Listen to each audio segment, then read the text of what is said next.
ಈ ಕ್ಷೇತ್ರದಲ್ಲಿ ವಿಶೇಷವಾಗಿ ಕೊಪ್ಪ ಮತ್ತೆ ಶೃಂಗೇರಿನಲ್ಲಿ ಅಡಿಕೆಯಿಂದನೇ ಇಲ್ಲಿಯ ರೈತರು ಬದುಕ್ತಾ ಇದ್ರು.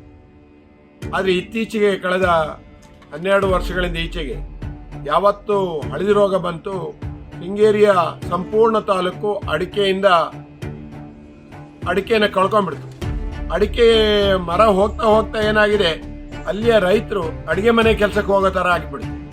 ಇವತ್ತು ಕಳೆದ ಸಾಲಿನ ಮಳೆ 2025ರ ಮಳೆ ಶೃಂಗೇರಿ ಮತ್ತು ಕೊಪ್ಪ ತಾಲೂಕಿನ ರೈತರ, ಅದು ಅಡಿಕೆ ಬೆಳೆಗಾರನು ಸಂಪೂರ್ಣ ನಿರ್ನಾಮ ಮಾಡಿಬಿಟ್ಟಿದೆ. ಅದರಲ್ಲೂ ಸರ್ಕಾರ ಅದರ ಬಗ್ಗೆ ಯೋಚನೆ ಮಾಡದೆ ಬೆಳೆ ವಿಮೆ ಪರಿಹಾರ ಘೋಷಣೆ ಮಾಡುತ್ತೆ. ನಮಗೆ 1 ಹೆಕ್ಟೇರಿಗೆ 1,28,000 ಅಂತ ಹೇಳ್ತಾರೆ. ಆದ್ರೆ 1,28,000 ಅಂತ ಹೇಳುವಂತ ಬೆಳೆ ವಿಮೆನ ಅದನ್ನ ಕೆಲ ಕಡೆ ನೋಡ್ತಾ ಇದ್ದೇನೆ. ನಾನು ಗುಡ್ಡೆ ತೋಟ, ಜೈಪುರ ಈ ಭಾಗದಲ್ಲಿ ಹಸಗೋಡು ಇಲ್ಲಿಗೆಲ್ಲ 22,000 1 ಹೆಕ್ಟೇರ್ಗೆ ಇಟ್ಟಿದ್ದಾರೆ.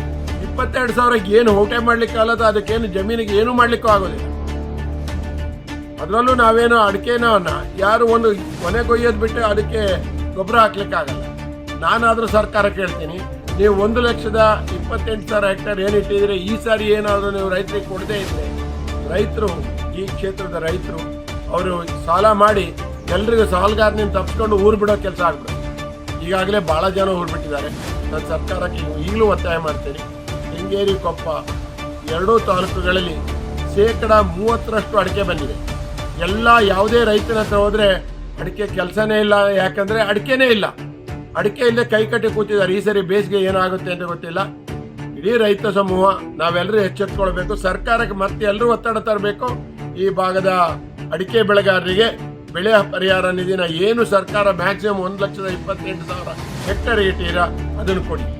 ಗುಡ್ಡೆ ತೋಟ, ಜೈಪುರ, ಹಸಗೋಡು ಇಲ್ಲೆಲ್ಲ 22,000 ನೀವು ಡಿಕ್ಲೇರ್ ಮಾಡಿದ್ರೆ ಆ ರೈತರ ಪರಿಸ್ಥಿತಿ ಏನಾಗ್ಬೋದು ಅಂತ ನನಗಾದ್ರೂ ಬಹಳ ಭಯ ಬಂದ್ಬಿಟ್ಟಿದೆ.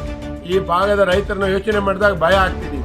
ಏನ್ ಮಾಡ್ಬೋದು? ಒಂದು ಮಕ್ಕಳನ್ನು ಓದಿಸೋದು ಬಿಡಿ, ಗೊಬ್ಬರ ತಂದು ಹಾಕ್ಲಿಕ್ಕೆ ಆಗೋದಿಲ್ಲ, ಇನ್ನು ನಾಳೆ ಹಳು ಹೊಡಿಲಿಕ್ಕೆ ಆಗೋದಿಲ್ಲ. ಆ ಪರಿಸ್ಥಿತಿ ಶೃಂಗೇರಿಯ ಕೊಪ್ಪ ಮತ್ತು ಶೃಂಗೇರಿ ಎರಡೂ ತಾಲೂಕುಗಳಿನ ಈ ಸಾರಿಯ ರೈತರು ಬಹಳ ಸಂಕಷ್ಟಕ್ಕೀಡಾಗ್ತಾರೆ ಅಂತ ಹೇಳಿ ಇಷ್ಟಪಡ್ತೇನೆ. ರೈತರು ಎಲ್ಲರೂ ಒತ್ತಾಯ ಮಾಡಬೇಕು ಸರ್ಕಾರಕ್ಕೆ. 1,28,000 ಏನು ಮ್ಯಾಕ್ಸಿಮಮ್ ಅದನ್ನ ಡಿವೈಡ್ ಮಾಡಿ ಹೇಳ್ತೀರಿ. ಮಳೆ ಏನು ಮೇನಲ್ಲಿ ಎಷ್ಟು ಬರುತ್ತೆ, ಮಳೆಗಾಲದಲ್ಲಿ ಏನು ಬರುತ್ತೆ, ಏಪ್ರಿಲ್ ಅದನ್ನ ಮಾಡಬೇಡಿ. ಈ ಸರಿ ಸರ್ಕಾರ ಏನಾದರೂ ಯಾವುದಕ್ಕೆ ನೀವು ಗ್ಯಾರಂಟಿ ಕೊಡ್ತೀರಿ, ಏನೇನೋ ಕೊಡ್ತಾ ಇದ್ದೀರಿ, ಅದು ಎಲ್ಲದನ್ನು ಕೊಟ್ಕೊಳ್ಳಿ. ಆದರೆ ರೈತರನ್ನ ಉಳಿಸಿ ಅಂತ ಸರ್ಕಾರಕ್ಕೆ ಒತ್ತಡ ತರ್ತೇನೆ. ದಯವಿಟ್ಟು ರೈತರನ್ನ ಉಳಿಸ್ಕೊಡಿ.